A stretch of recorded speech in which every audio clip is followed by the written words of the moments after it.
목적이 이끄는 삶이라고 이 리고렌 목사님이 전 세계적으로 베스트셀러를 된 책이지요. 그런데 이 책 이전에 세들백 교회 이야기라고 이 세들백 교회를 세워가는 그런 교회 이야기입니다. 거기서 교회의 구성원들, 교인을 크게 5가지로 구분합니다. 첫째는 우리가 말하는 대로 아직 교인이 아닌 상태, 그것을 가리켜 지역사회, 바로 이 교회가 위치한 그 지역 속에 믿지 않는, 그래서 우리는 흔히 말하는 대로 우리가 예비신자다 또는 VIP다, 우리가 반드시 예수 믿게 해야 될 대상들입니다. 둘째는 교인, 군중, 무리들입니다. 이것은 교회 그냥 예배만 참석하고 왔다 갔다만 하는 사람들, 우리 흔히 말하는 대로 미등록 교인, 등록하지 않고 교회를 다니는, 지금 대형 교회들이 40%가 넘도록 이 미등록, 등록하지 않고 다니는 교인들이 있다는 거예요. 그냥 주일 예배만 참석하는 사람들이지요. 셋째는 등록 교인입니다. 바로 이제 등록했다, 이 말은 교회의 멤버십, 교회의 공동체가 되겠다, 교회의 가르침과 지침을 따르겠다라고 하는 등록 교인들입니다. 그리고 넷째는 헌신된 자입니다. 성숙한 크리스찬이지요. 다시 말하면 교회에 이제 세워가는 일에 일꾼된 사람들, 그래서 크게 큰 일은 할 수 없지만 교회 안에서 모이는 일에 힘쓰고 또 함께 협력하는 일에 한마음이 돼서 일하는 헌신된 자들이 있어요. 마지막 5번째는 핵심 멤버, 이들은 바로 평신도 사역자들이고 또 교회의 핵심 리더라고 할 수 있어요.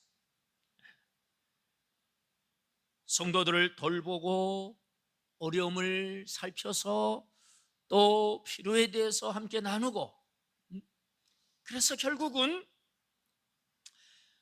어떤 교회가 좋은 교회냐 할 때 많은 사람들이 모였다 해도 바로 이 그냥 왔다 갔다 하는 미등록 교인들이 많다, 그것은 좋은 교회 모습이 아닙니다. 바로 이 헌신된 자, 핵심 멤버가 많아야 좋은 교회입니다. 그래서 여러분, 정말 내가 지금 그냥 왔다 갔다만 하는 교인인가, 등록한 교인인가, 헌신된 교인인가, 핵심 멤버인가? 여러분, 그런 면에서 내가 어떻게 교회에 쓰여질 것인가, 정말 거기에 우리의 교회의 미래가 걸려 있는 거예요. 오늘 본문 예루살렘 교회를 볼 때 모두가 그래요. 오늘 제목처럼 우리가 꿈꾸는 교회, 성령께서 세워 가신 교회입니다. 어떤 사람에 의해서 의도되고 세워지는 게 아니고 성령께서 디자인하고 성령께서 이끌어 가실 때 정말 이런 교회가 되어진다라는 것을 보여주는 것이 바로 이 예루살렘 교회입니다. 오늘 우리 모두가 정말 성령님께서 세워가는 교회를 꿈꾸고 정말 그런 교회 속에서 우리가 신앙생활을 하는 것처럼 큰 복이 없어요. 그래서 오늘 우리가 꿈꾸는 교회, 꿈꾸는 교회 공동체가 어떤 교회인가 살펴보고 그러한 교회가 되어지기를 우리 모두가 힘쓰고 기도하고 나가야 될 줄 믿습니다. 자, 첫째 보십시다. 시작. 한 마음과 한 뜻으로 하나 된 믿음의 공동체였습니다. 32절 시작. 믿는 무리가 한 마음과 한 뜻이 되어 모든 물건을 서로 통용하고 자기 재물을 조금이라도 자기 것이라 하는 이가 하나도 없더라. 자, 거기 보니까 믿는 무리입니다. 믿는 무리. 교회가 뭐냐? 믿음의 무리, 믿음의 공동체입니다. 두세 사람이 내 이름으로 모인 곳에 내가 함께하겠다. 마태복음 18장에서 주님 말씀하셨어요. 바로 두세 사람이 믿음 안에서 모일 때 모이는 그 단순한 모임이 뭐냐? 이것은 하나의 공동체고 멤버십이에요. 그냥 한번 만났다 그냥 헤어지는 게 아니에요. 여러분, 가족은 함께 사는 관계지요. 그래서 멤버십이라고 하는 것은 가족이고 끊을 수 없는 그런 관계입니다. 그래서 관계 공동체다. 오늘 세상은 다 이익에 따라 움직여요. 내게 이익이 되면 거기에 참여하고 손해가 될 것 같으면 떠나면 되는 거예요. 그래서 이익에 따라 움직이는 교인들이 많아요. 특히 정치인들, 표를 좀 많이 받을 수 있는 그런 교회에 등록을 하고 거기서 이제 국회의원이 됐든 뭐 시의원이 됐든 이 정치적 이익에 의해서 교회를 옮겨 다녀요. 이런 사람들 속에 멤버십이란 없어요. 어디가 더 내게 유리한가 이익인가 거기에 민감할 뿐이에요. 다시 말하면 멤버십이라는 것은 이익우선이 아니에요. 희생할 수 있는 그러한 보람과 기쁨이 있는 공동체예요. 여러분, 우리 가족이 그렇잖아요. 부모가 자녀를 위해 희생하는데 그 희생이 아깝다 그러면 거기는 가족 공동체가 아닌 거예요. 요즘 자녀들을 안 낳으려고 그러지요? 네. 자녀 하나 낳아서 기르려면 뭐 1억이 든대요. 1억. 그러니 안 낳고 내가 쓰겠대. 우리 아들이 그래요. 우리 아들이 자기는 자식 안 놓고 내가 돈 쓰겠다. 굉장히 자기중심적이지요. 그건 가족이 아니에요. 희생이 아깝고 희생이 의미 없고 희생하는 것이 손해다 이렇게 생각하면 그건 가족이 멤버십이 아니에요. 여러분, 주님이 십자가에 죽으실 때 십자가의 희생은 바로 구원받을 백성들을 위한 희생이에요. 한 알의 밀이 땅에 떨어져 썩어질 때 많은 열매를 맺는 거예요. 제가 지난 한 주간 동안 오늘의 말씀에서 캐나다 선교사, 호주 선교사 이런 정말 그들이 이 전혀 알려지지도 않은 이 조선이라고 하는 이 땅에 와서 그들이 풍토병으로 죽고 또 내려가다가 일도 못하고 죽어요. 아무 한 일 없어요. 그런데 그런 희생들이 더 많은 선교사들이 이 조선이라고 하는 땅을 생각하게 되고 몰려오게 되고 그들의 그 희생과 섬김이 오늘 이 한국교회의 기독교의 밑거름이 된 거예요. 희생 없는 이런 삶은 그것이 가장 이익이고 그것이 잘 사는 거라고 생각하지만 사실은 가장 의미 없이 산 거예요. 가장 불쌍하게 산 거예요. 사람은요, 정말 희생과 보람과 고생이라고 하는 그 열매 속에서 사는 게 우리 인생의 가장 아름다운 거예요. 섬김과 돌봄이 정말 여러분 성숙의 표시예요. 교회 안의 핵심 멤버라고 하는 것은 바로 이런 섬김과 돌봄의 사람들이 바로 핵심 멤버예요. 그래서 아름다운 교회, 꿈꾸는 교회는 바로 이렇게 믿는 무리가 그들이 한 마음 한 뜻, 마음 뜻, 하트 마인드, 이렇게 NIV 성경에서는 마음과 이 머리, 다시 말하면 마음과 생각이 하나 되는 공동체예요. 우리 한 마음 한 뜻 할 때 바로 생각이 하나 되는 거 굉장히 중요합니다. 여러분, 생각이 나누어지고 생각이 다르기 때문에 서로 사는 게 힘든 거예요. 나라가 하나 되자 할 때 하나 되는 게 왜 어렵습니까? 생각이 하나 될 수 없어서 그래요. 배려하고 또 지도자는 국민들을 생각하고 나라의 유익과 정말 건강한 나라로 세워가려고 하는 이런 목적 속에서 하나 되어야 되는데, 그렇지 않고 자기들 이익과 이것만 생각하면 절대 하나 될 수 없는 거예요. 요즘은 결혼하고 부부도 다 각자 경제 생활을 하다 보니까 주머니도 따로 다 각자 주머니 차고 산대요. 그래가지고 생활비도 각자 내서, 여러분 이게 가족이고 부부인가요? 네? 하숙 생활 아니요, 하숙. 너 생활비 얼마네 해서 그냥 살다가, 네 돈 내 돈 터치하지 말자 이래가지고 살다가 서로 생각이 달라지면 그냥 쉽게 뿜빠이 할 것도 없어. 이미 갈라놓고 사니까. 그건 뭐예요? 갈라지려고 작정하고 사는 거예요. 여차하면 갈라지겠다는 거예요. 정말 이런 시대 속에 우리가 살고 있어요.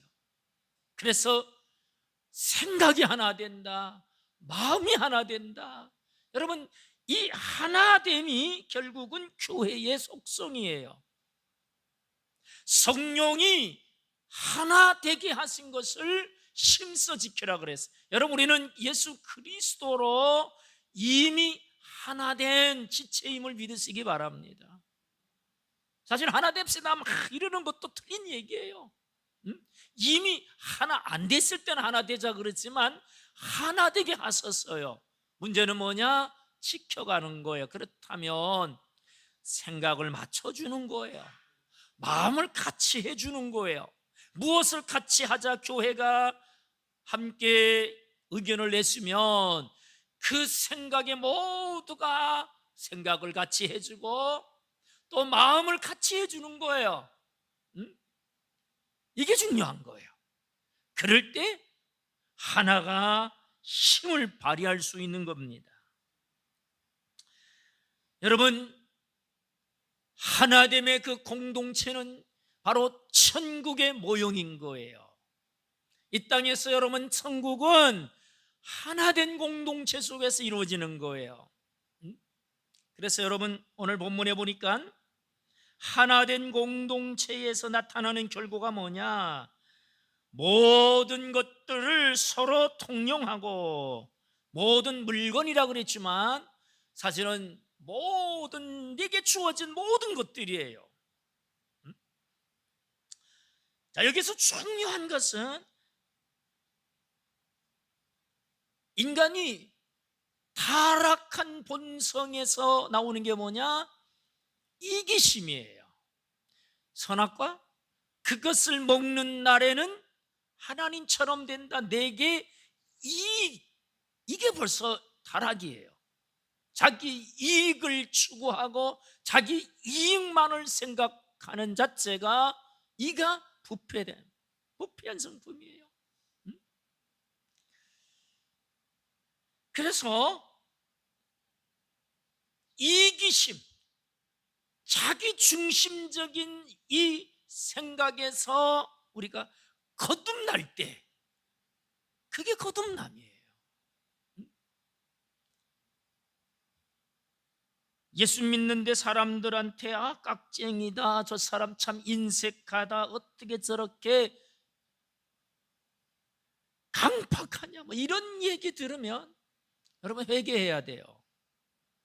우리는 그렇게 살던 삶에서 이제는 거듭난 사람이에요. 새 사람 됐어요. 새 사람 됐다는 것은 바로 우리의 생각이 새로워진 거예요. 오늘 세상이 서로 다투고 싸우는 이유가 뭡니까? 자기 이권이에요. 이권 앞에 또 돈 버는 사람들이 누구냐? 변호사, 판사들이요.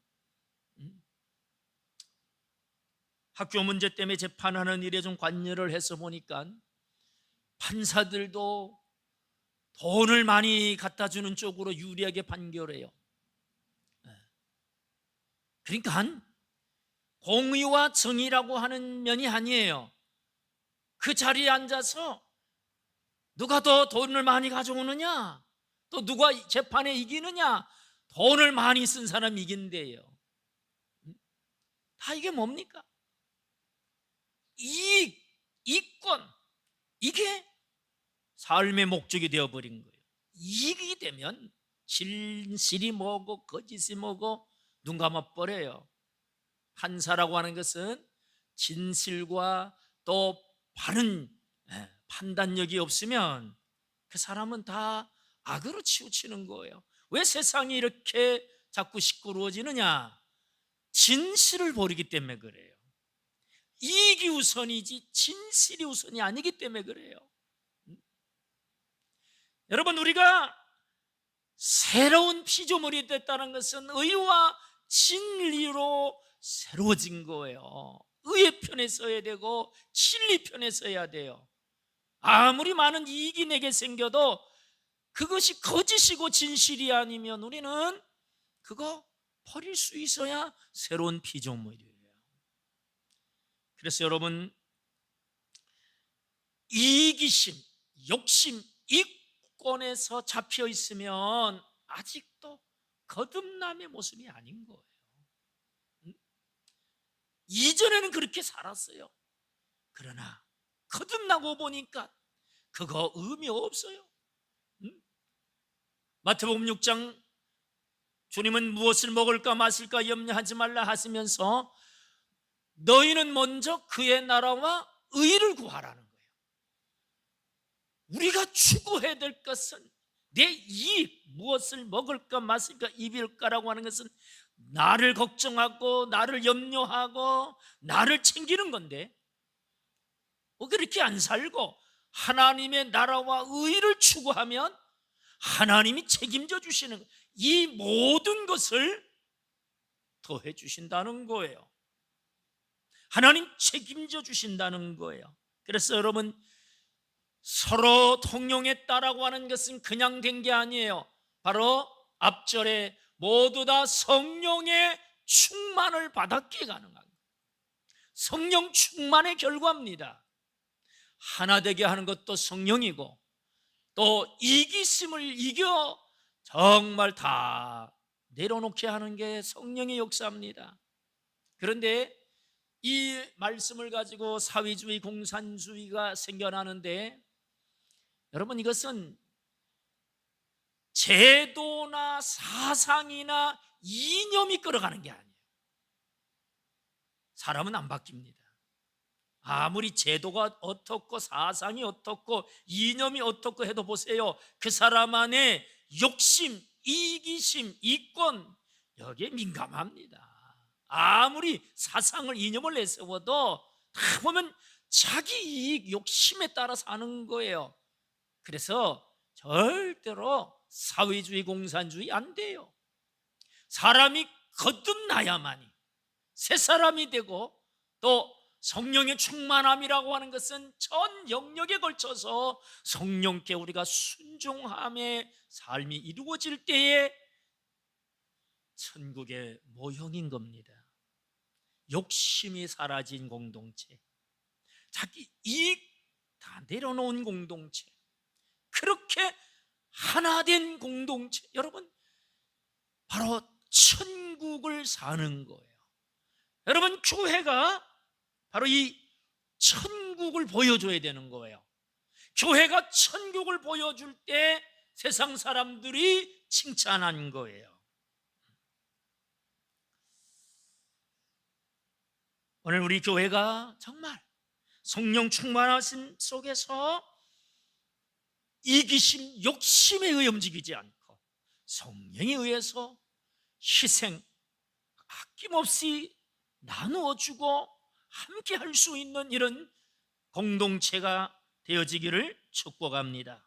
여러분, 소위 믿음이 좋다라고 하는 것을 우리는 자꾸 종교적인 행위, 열심, 또는 목사나 선교사나 또는 이런 직분, 여기 있는 게 아니에요. 또 기도, 말씀, 예배 이런 데서 열심히 하는 거 중요하지만 그것만이 아니에요. 그 결과가 나타나야 돼요. 열심히 기도하고 예배 속에 은혜 받고, 자, 그게 목적이 아니에요. 그 결과가 뭐냐? 바로 이웃 사랑이에요. 희생할 줄 아는 거예요. 나눠줄 줄 아는 거예요. 그래서 이웃 관계가 좋아야 되고, 정말 예수 믿는 사람들이 사랑이 많다라고 그런 칭찬을 들을 때 믿음이 좋은 거예요. 기도 많이 하는 이유가 뭐냐? 바로 이 아름다운 천국의 삶을 살기 위해서 기도 많이 하는 거예요. 단순히 기도 많이 한 자체가 목적이 아니에요. 삶 속에서 사랑과 희생과 나눔의 그러한 삶이 자연스럽게 나타날 때 믿음이 좋은 거예요. 절대 종교 행위의 결과가 없다면 그것은 바리새인들이 얼마나 열심히 종교 행위에 정말 열심히 했습니까? 그런데 그들은 점점 더 하나님과 멀어졌어요. 그 자체가 목적이 되었어요. 남을 비판하고 판단합니다. 자기들은 전혀 희생하지 않습니다. 어찌가면 주님이 바리새인들에게 너희들은 돈을 좋아한다 그랬어요. 모기는 걸러내고 약대, 낙타는 삼키는 자들이라 그랬어요. 별거 아닌 것은 철저히 희생하는 것처럼 하고, 큰 거는 그냥 꿀꺽꿀꺽 자기 거 만들어서 자기 욕심을 채웠단 말이에요. 이게 믿음 좋은 게 아니라는 거예요.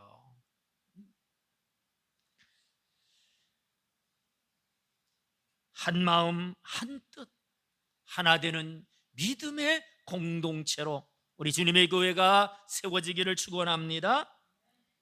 둘째 보십시다. 시작. 큰 권능으로 부활을 전하는 일을 계속하는 공동체였습니다.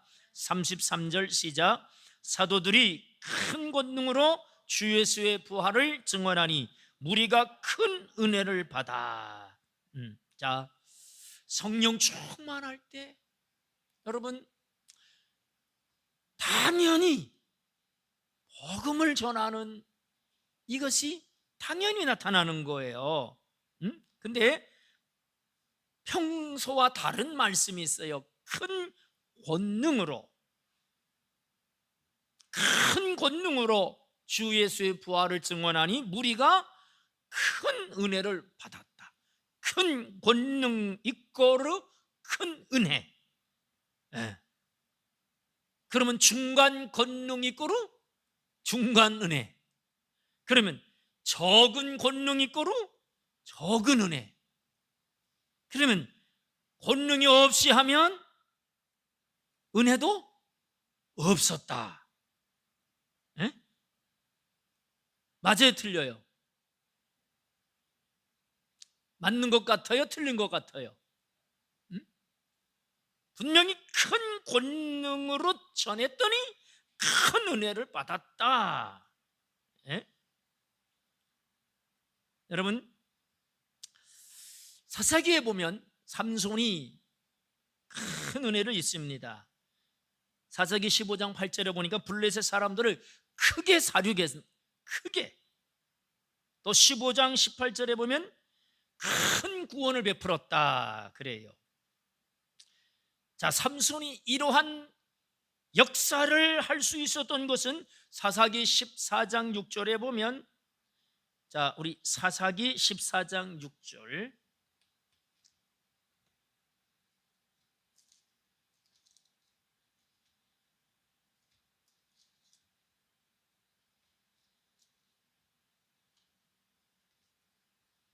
사사기 14장 6절 386면에 있습니다. 386면, 구약성경 386면 시작. 여호와의 영이 삼손에게 강하게 임하니 그가 손에 아무것도 없이 그 사자를 염소 새끼를 찢는 것 같이 찢었으나 그는 자기가 행한 일을 부모에게 알리지 아니하였더라. 자, 여호와의 영이 삼손에게 어떻게 임했어요? 강하게 임한 거예요. 강하게. 여기서 바로 강하게라는 말은 크게 임한 거예요. 여러분, 하나님이 우리에게 능력을 주시는데 능력만큼 우리는 일하는 거예요. 받은 만큼 일하는 거예요.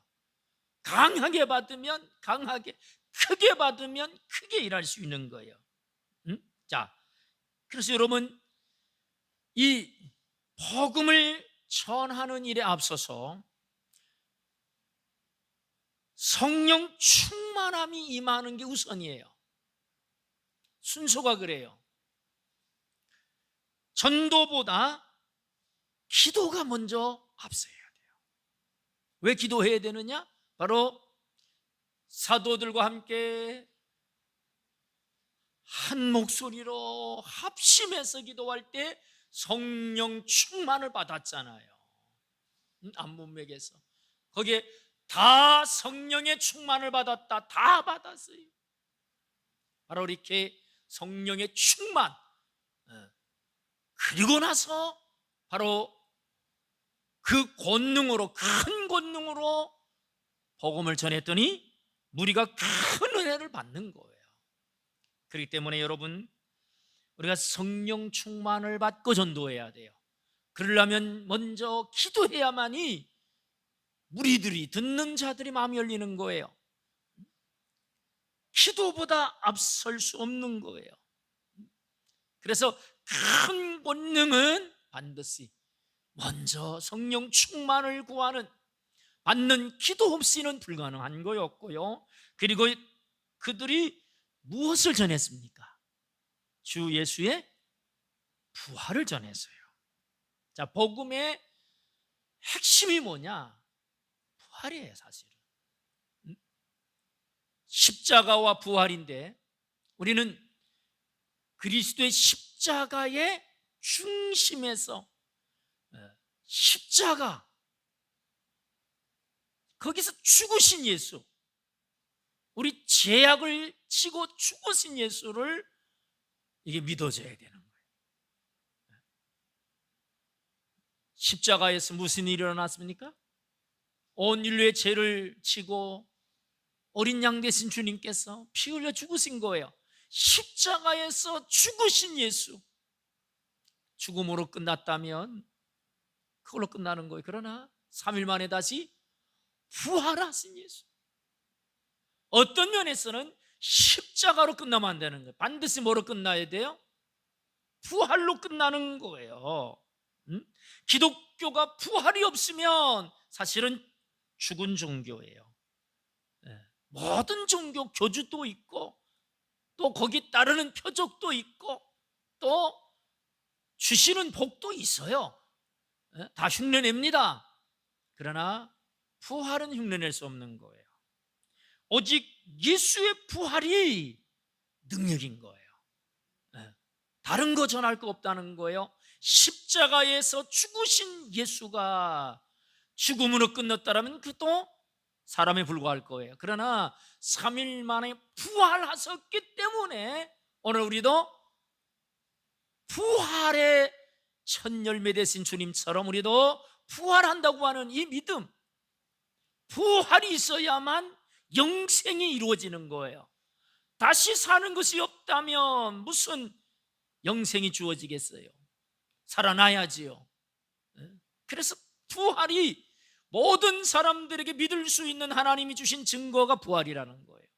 믿을 만한 증거로 부활을 주셨음을 우리는 확신해야 됩니다. 사두개파로 이루어진 사내들인 공의에 이들이 예수의 부활을 가르치지 말라고, 도무지 예수의 이름으로 가르치지 말라. 그런데 바로 부활 전하는 것을 싫어했다는 거예요. 여러분, 사단에 잡힌 자들은 예수님의 부활을 전하는 것을 좋아해요, 싫어해요? 제일 싫어합니다. 부활 전하는 걸 싫어해요. 마귀가 싫어하는 것이 부활이요. 우리는 마귀가 싫어하는 것을 우리는 담대히 전해야 될 줄 믿습니다. 그래서 어떤 면에서는 능력이 어디서 오느냐? 예수의 부활을 전할 때 성령이 크게 역사하는 거예요. 성령 충만 받고 다른 거 전하면 안 돼. 다른 말 할 거 없어요. 주 예수의 부활을 전해야 돼. 부활. 그리고 거기서 이 증언하니 하고 은혜를 받아, 이 시제가 단 한 번 끝나가는 시제가 아니에요. 미완료 과거로 과거의 시점부터 지금까지 계속되는 사건을 말해요. 그러니까 한 번 전하고 마는 게 아니에요. 우리는 한 번 전했으니까 됐다, 믿고 안 믿고는 네 책임이다, 그러면 안 돼요.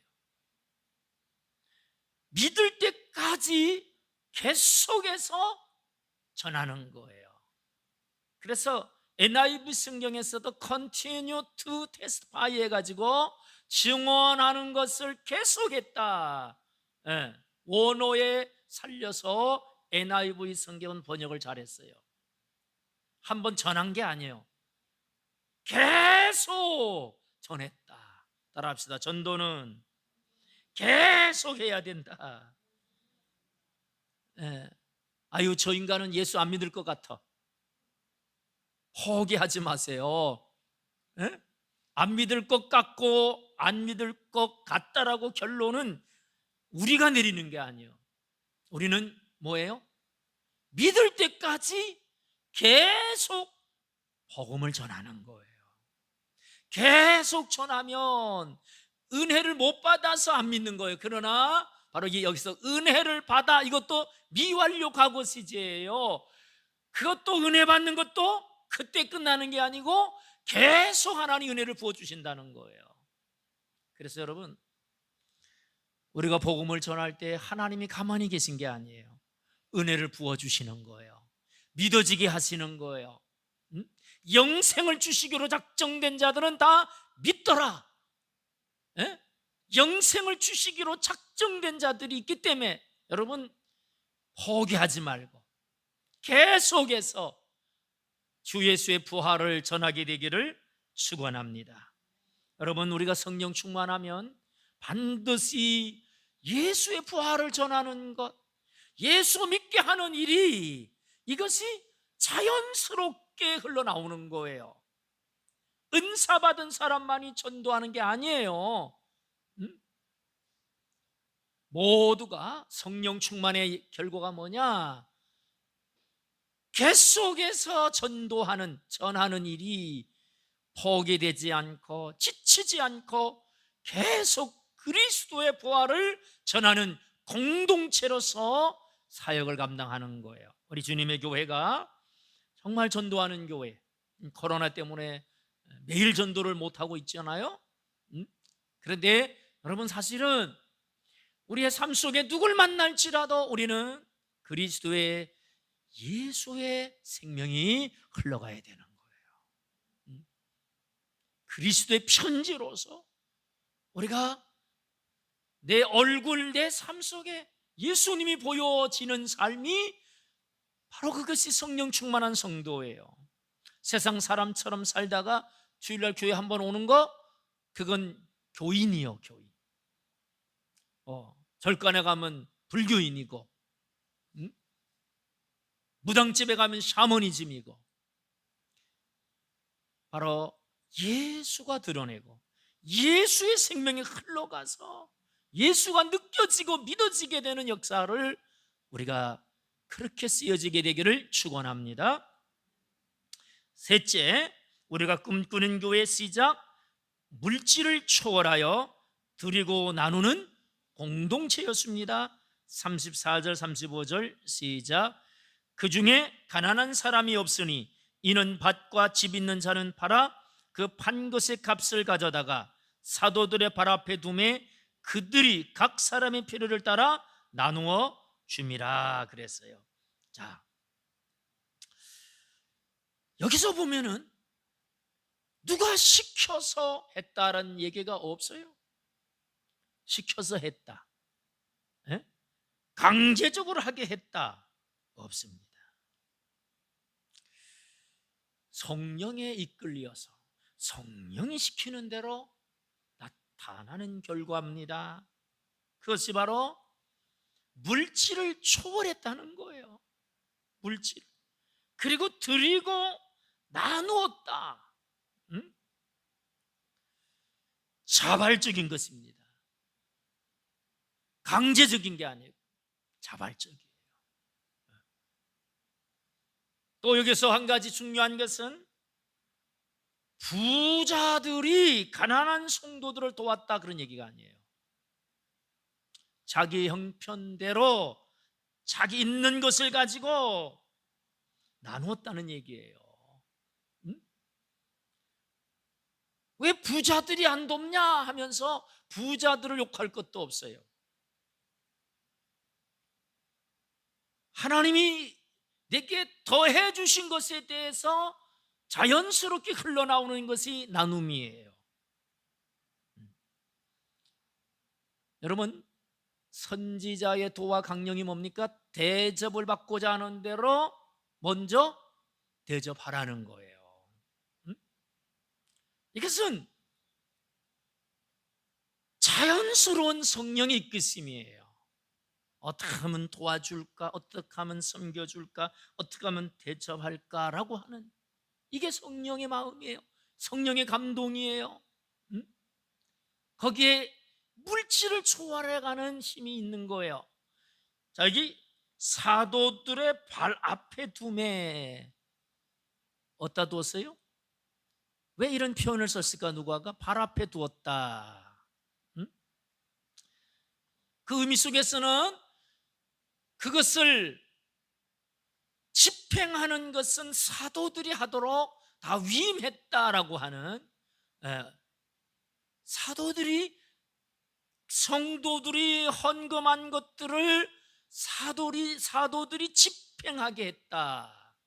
그리고 좀 더 상징적인 의미는 물질을 발 앞에 두었다, 이 말은 물질을 우상화하지 않았다는 거예요. 물질에 노예되지 않았다. 절대 물질의 종이 아닙니다. 우리는 돈의 종이 아니라는 거예요. 발 앞에 두는 거, 이거 별거 아니라는 거예요. 그런 표현이 있지요. 발 아래 앉든지 네 어디 앉든지 상관하지 마. 야고보서 2장에 보면 부자 교인들이 오면은 여기 앉으셔서 좋은 자리를 드리고, 가난한 성도들이 오면 발 아래 앉든지 어디 앉든지 차별하는 거지요.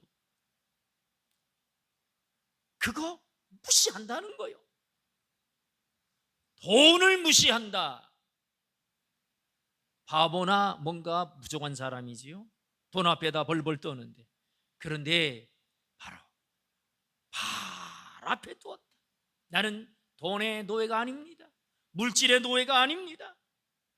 그리고 하나님을 신뢰하며 살겠다고 하는 믿음의 고백이에요.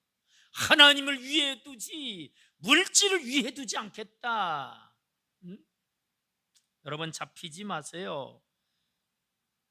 정말 주님을 신뢰하고 사는 것이 믿음이에요. 하나님이 책임져 주시지 아니한다면 여러분 우리는 단 하루도 살 수 없어요.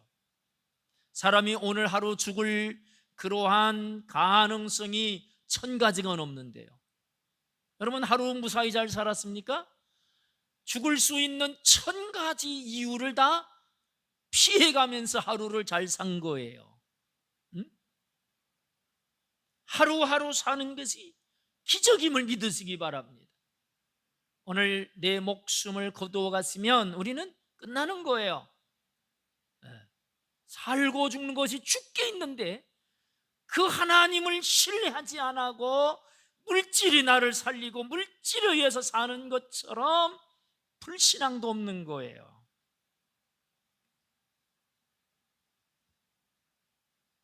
사람은 하나님과 물질을 겸하여 섬길 수 없다. 산상수훈에서 말씀합니다. 여러분 물질에 잡히는 순간 물질이 하나님이 되는 거예요. 그러면 그때부터 물질의 노예가 되는 거예요. 절대 하나님과 물질을 겸하여 섬길 수 없다고 믿으시기 바랍니다. 그런 자들은 발 아래 두는 거예요. 나는 물질을 다스리는 자지 섬기는 자가 아니다. 그리고 사도들은 어떻게 집행했나? 필요를 따라 나누어졌다는 거예요. 인맥과 무슨 어떤 인정에 따라서가 아니요, 필요에 따라서 꼭 필요한 자에게. 그래서 원문으로 이 본문을 해석을 하면 바로 공정하게 그러면서 계속적으로 나누었다는 거예요. 한 번 하고만 게 아니고 공정하게 그리고 계속해서 주었다, 나누어 주었다. 이것이 본문의 의미예요. 한두 번 도와주고 다 했다 그게 아니에요. 계속 일었을 때까지, 힘을 얻을 때까지 도와야 되는 것입니다.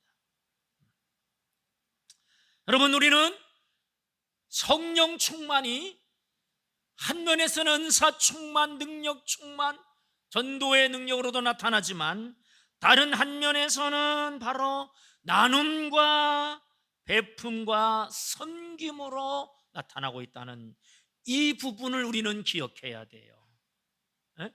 성령 충만한데 욕심도 충만하다.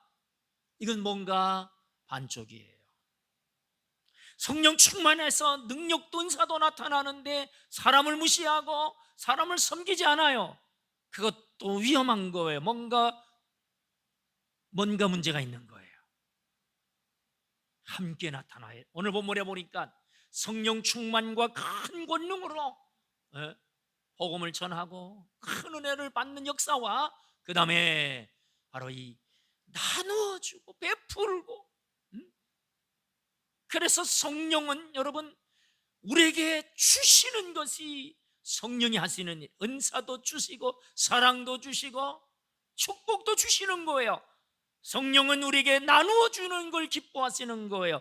인색한 하나님이 아니에요.